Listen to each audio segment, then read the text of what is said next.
How to fix unsend messages on your Facebook Messenger.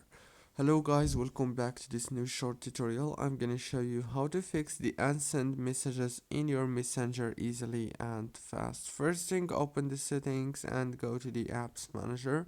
When you open the apps manager, click on Messenger right here, and after that what you want to do is click on force stop and then click on the permissions here.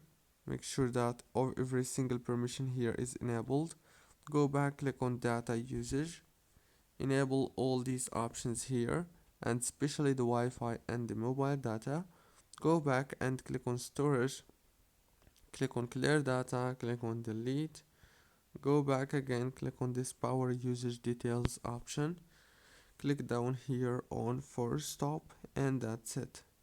Don't forget to like and subscribe, and thank you for watching this tutorial.